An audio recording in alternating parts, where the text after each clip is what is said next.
어쩜 이렇게 시간이 안 가는지 정말 버스 안에서 고인 이불 속에서 고인은 언제나 너에게 고인.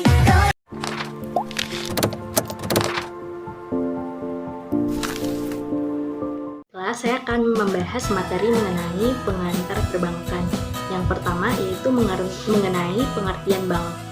Secara etimologi, bank berasal dari bahasa Italia yang berasal dari kata banca yang artinya adalah bangku. Nah, mengapa kata ini sangat identik dengan bank? Karena pada zaman dahulu di Italia, mereka melakukan penukaran uang di balik meja menggunakan bangku. Hal ini membuat mereka menjadi satu-satunya kalangan yang bisa duduk sambil bekerja pada saat itu. Sehingga bank lalu disebut sebagai meja tempat penukaran uang antara kerajaan satu dengan lainnya, karena pada awalnya hanya untuk memenuhi fungsi tersebut. Seiring berjalannya waktu, orang-orang mulai menitipkan uangnya di bank yang berkembang hingga menjadi sebagai tempat peminjaman uang. Uang yang disimpan diputarkan kembali kepada masyarakat dalam bentuk pinjaman bagi masyarakat yang membutuhkan. Nah, pada saat ini, menurut Undang-Undang Nomor 10 Tahun 1998, bank adalah badan usaha yang menghimpun dana dari masyarakat dalam bentuk simpanan dan menyalurkannya kembali dalam bentuk kredit atau lainnya dalam rangka meningkatkan taraf hidup rakyat banyak. Selanjutnya masuk ke dalam fungsi bank. Fungsi bank ada beberapa. Yang pertama, sebagai tempat menghimpun dana dari masyarakat baik dalam bentuk simpanan, giro, atau deposit. Selanjutnya untuk memberikan kredit. Lalu sebagai tempat pemberi layanan dalam urusan pembayaran dan peredaran uang. Lalu fungsi bank juga untuk meningkatkan taraf hidup rakyat banyak. Selanjutnya yaitu sejarah bank di Indonesia. Pada masa imperialisme, banyak negara Eropa yang menjajah di dunia baik di Amerika, Afrika, Asia, dan salah satunya adalah Indonesia.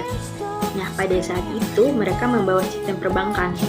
Tidak hanya melalui penjajahan, sistem perbankan ini muncul dari negara-negara asing yang melakukan perdagangan. Sehingga muncullah bank-bank asing pada saat itu. Namun itu hanya untuk memenuhi kepentingan keuangan mereka sendiri. Sedangkan masyarakat Indonesia yang umumnya mata pencahariannya dari petani, nelayan, buruh, ataupun pengusaha kecil-kecilan itu tidak dapat mengajukan pinjaman. Sehingga muncullah dari beberapa pendidik di Indonesia yang membangun Bank Nasional Indonesia untuk membantu bangsa Indonesia. Ini adalah Bank Nasional Indonesia atau BNI yang muncul pada tahun 1946 yang disusul dengan Bank Rakyat Indonesia dan Bank Indonesia yang pada awalnya namanya adalah Deja Pasce Bank. Bank Indonesia dinasionalisasikan pada tahun 1951. Selanjutnya masuk ke dalam jenis-jenis bank. Jenis-jenis bank dibagi menjadi dua. Yang pertama adalah menurut fungsi, yang kedua menurut kepemilikan. Nah, pertama menurut fungsi. Menurut fungsi, bank dibagi menjadi tiga. Yang pertama bank sentral, bank umum, dan bank perkreditan rakyat. Contoh bank sentral di Indonesia adalah Bank Indonesia. Selanjutnya adalah jenis bank menurut kepemilikan. Bank menurut kepemilikan dibagi menjadi 5. Yang pertama bank milik pemerintah, yang kedua bank milik swasta nasional, yang ketiga bank koperasi, yang keempat bank milik campuran, dan yang kelima bank milik pihak asing. Milik pemerintah seperti BNI, BRI, Mandiri, dan contoh untuk bank milik swasta nasional seperti Bank Bukopin, Bank Mega, Bank Danamon, dan bank koperasi di Indonesia contohnya seperti Bukopin. Yaitu jenis-jenis kantor bank. Yang pertama ada kantor pusat. Setiap bank pasti memiliki satu kantor pusat. Nah, kantor pusat ini tidak melakukan operasional seperti kantor lainnya, tetapi tugasnya adalah mengendalikan kebijaksanaan kantor pusat terhadap kantor cabangnya. Contohnya seperti PT BNI, PT BRI, dan lain-lain. Yang kedua ada kantor cabang penuh. Nah, kantor cabang penuh ini adalah salah satu kantor cabang yang paling lengkap kegiatannya. Kantor cabang penuh ini juga biasanya menaungi kantor cabang pembantu. Nah, yang ketiga ada kantor cabang pembantu. Nah, kantor cabang pembantu ini berada di bawah naungan kantor cabang penuh dan tidak selengkap di kantor cabang penuh. Jadi hanya melayani beberapa kegiatan perbankan saja. Dan keempat, ada kantor kas. Kantor kas adalah kantor bank yang paling kecil karena hanya melayani teller saja atau kasir. Karena kantor ini hanya melakukan sedikit saja dari kegiatan perbankan. Selanjutnya adalah kegiatan usaha bank. Ini berbeda antara bank umum dan bank sentral. Kegiatan usaha bank sentral ini yaitu menetapkan dan melakukan kebijakan moneter. Yang kedua, menjaga kelancaran sistem pembayaran. Yang ketiga, mengawasi kegiatan bank-bank umum. Nah, selanjutnya yaitu kegiatan usaha bank umum. Kegiatan usaha bank umum ini seperti yang saya bahas tadi, yang pertama yaitu untuk menghimpun dana baik dalam bentuk giro, deposit, tabungan. Yang kedua untuk memberikan pinjaman atau kredit. Yang ketiga untuk menerbitkan surat utang.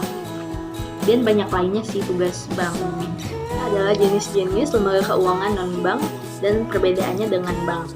Dasarnya adalah untuk pengumpul dan penyalur dana dalam menunjang perkembangan pasar uang dan pasar modal. Berbeda dengan bank yang dimana tujuannya untuk membantu kesejahteraan rakyat banyak. Fungsi lainnya yaitu menghimpun dana, tapi bukan seperti bank umum yang menghimpun dananya dari tabungan atau deposit, tapi lembaga keuangan non-bank ini menghimpun dana dalam bentuk surat berharga. Yang ketiga yaitu sebagai penyalur dana dalam bentuk kredit, dan ketiga sebagai perantara antar perusahaan. Contoh lembaga keuangan non-bank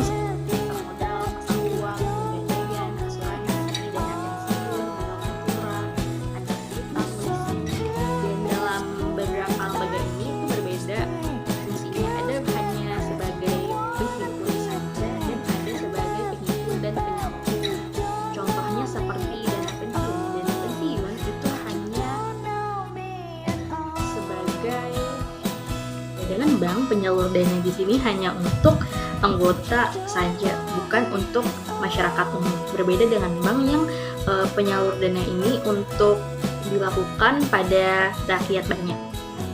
Jadi saluran dana itu hanya untuk memenuhi hak mereka yang membayar saja. Sekian pembahasan saya mengenai materi singkat terkait pengantar perbankan. Sekian dan terima kasih.